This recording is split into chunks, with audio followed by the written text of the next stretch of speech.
Hey folks, this is Bad Brad Berkowitz, the host of the Bad Brad Berkowitz Show, and this is another RSR video email bag. Now, I've gotten several questions about the Ringside Report t-shirts. As you can see, it says the Bad Brad Berkowitz Show. Forget about it. How can you order them? That's the question. Even though I have all the information on the site, people still ask me how can you order them. First of all, we do have shirts still in stock, just a few left, size medium to extra large. So if you're an XXXXL, sorry, forget about it. I can't help you. They're $19.95 plus postage based on where you live. If you're overseas, obviously it's a little bit more. Within the United States, we send them out via priority mail. So send me an IM or email me at ringsidereport2014@gmail.com. Let's get this started. Let's start off talking about Don King. Oh, Don King, I tell you what. They say he's the devil himself, Lucifer, I don't know, but I can tell you this. He was at the fights the other night with all of his I can't even say Mr. T starter kit because that's no Mr. T. He's got more bling than 10 rappers I know that I used to hang out with in the Bronx. Forget about it. He's still around. He's still kicking. He's still alive. He's probably going to live to be 999. Now, we know what that means if you turn those around, right? However, he's still promoting. And here's the thing. No, I'm not a personal fan of Don King, and I don't like the way he does business. But I will tell you this. The man is brilliant. You don't last this long in the business like Don King has, or Bobby Boy Aaron for that matter, if you're not brilliant when it comes to business sense. And in fairness to Don, I'm actually going to give him a compliment, even though I don't care for him. And here it goes. Wait for it. When Don used to put on pay-per-view cards, and I'm sure I'm going to get some emails on this one or comments on the video when we post it up on Facebook. Boxing fans, did Don King or did he not put on decent undercards? So if you were paying for that fight, you got a decent undercard. Sorry, Golden Boy Oscar De La Hoya and some of these other pay-per-views. The undercards, for the most part, stink. The Manny Pacquiao Floyd Mayweather card stunk. We know why they put those fighters on there, because they want to get them exposure on the biggest card in the history of boxing. But these cards today, these pay-per-views, for $49, I'm sorry, $49, when I'm thinking years ago, $69.95, $79.95, $59.95 and up, they're ridiculous. The undercards stink. So, promoters, you want our money, our hard-earned clams, forget about it. Put on some decent undercards. Don King, props to you there, pal. Got to give you that one. You did put on good undercards. Now, Southpaw the movie comes out July 24th. Why am I excited about Southpaw? Even though everybody cracked on the movie poster and said, what's the matter with this picture? He was standing in a conventional stance. Jake Gyllenhaal. Oh, was that a faux pas? Whoever did that poster, he should be fired. She should be fired. Forget about it. Okay, what's exciting about that is, oh, by the way, 50 I filed for bankruptcy, Cent, a.k.a. Curtis Jackson, is in it. It looks like an exciting movie from previews. I'm always excited when a boxing movie gets major exposure. Last month, it was Creed, the new Rocky movie coming out soon. Apollo Creed's grandson being trained, Apollo Creed's son being trained by Rocky Balboa. It's always great when you have a big-time movie, boxing movie, in the mainstream. So I'm looking forward to it. July 24th, Debbie and I will be there. Forget about it. All right, let's go to the email bag. First question is, Bad Brad, how do you think Mike Tyson would fare today if he was in his prime? And it's signed Tika G. I'm assuming Tika is a dude. From London, England. First time I ever got one. I don't know. Debbie shaking her head no. I don't know. Tika could be man or woman. Either way, Tika, good question. Thanks for sending it in. This is how I think he would fare today if he was in his prime. He'd clear out the division. First of all, he was exciting. He finished the fight. He came in for the most part of his early career in the 80s in shape and ready to go. I know sometimes he said he didn't train in his book that he came out recently, his biography, autobiography. But I'm going to tell you what, he'd clean out the division. Deontay Wilder would go to sleep in a round or two.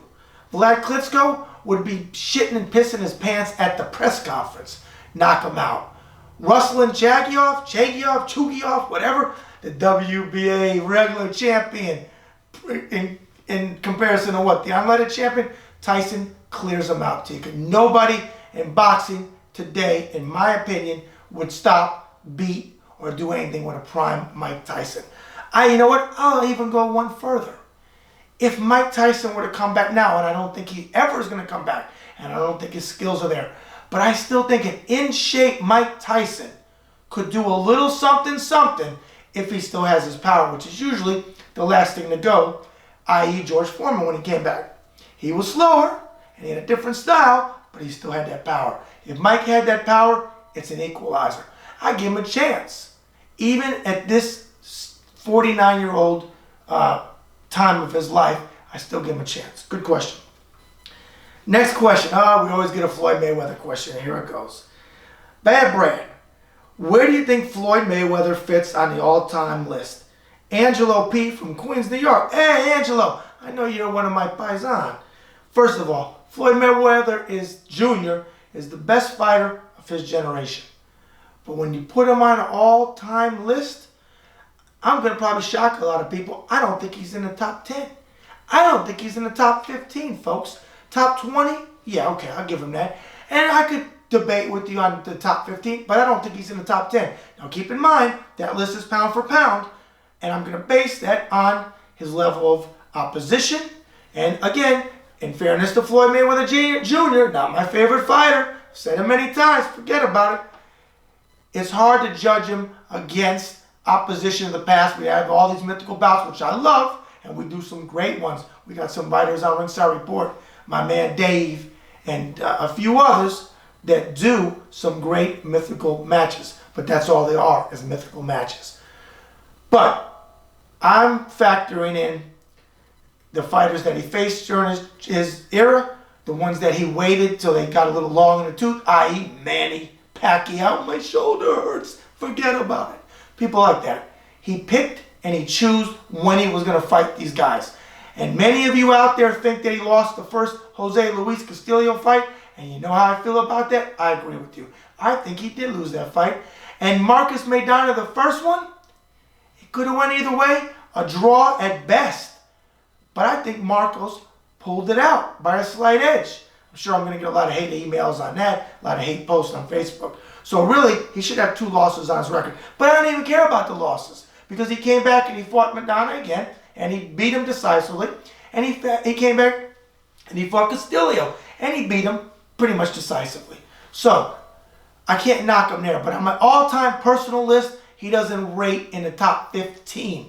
Okay? So let those Facebook posts come in asking me who is this clown, so on and so on, and I don't know anything about boxing. Well, I beg to differ with you. For you guys that don't know that much about boxing and talk all that crap, who can't put an intellectual comment on one of my videos, which I love to debate with you. I love back and forth conversation. I respect your opinion, but when you make no sense, you're a hockey puck, my favorite term, a big hockey puck, and you can't debate with me. I've forgotten more about boxing than you'll ever know. That's why you put small-minded comments. Okay.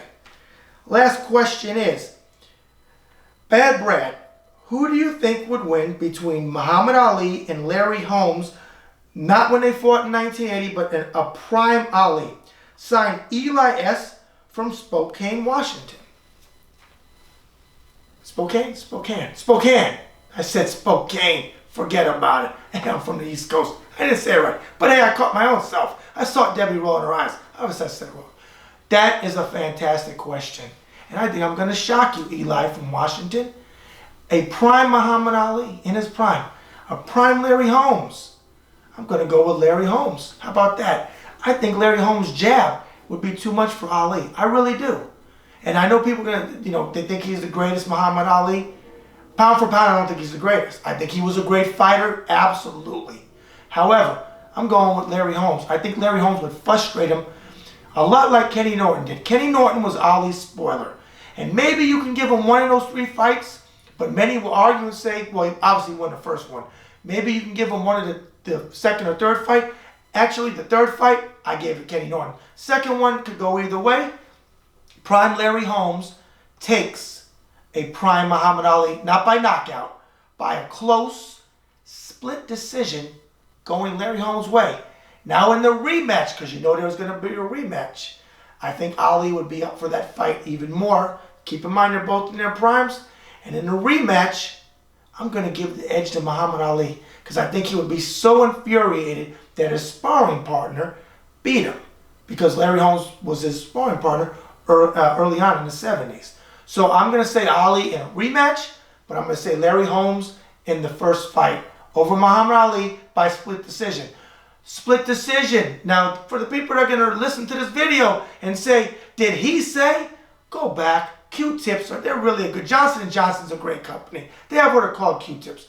Put them in your ears because people question me on what I said. I said split decision, Larry Holmes. Forget about it. Well, hey, folks, that's another email bag, video email bag. We're with the times, in the can, as we always say. And as Frank Sinatra sang so eloquently, so long ago, the best is yet to come. Bad Brad out.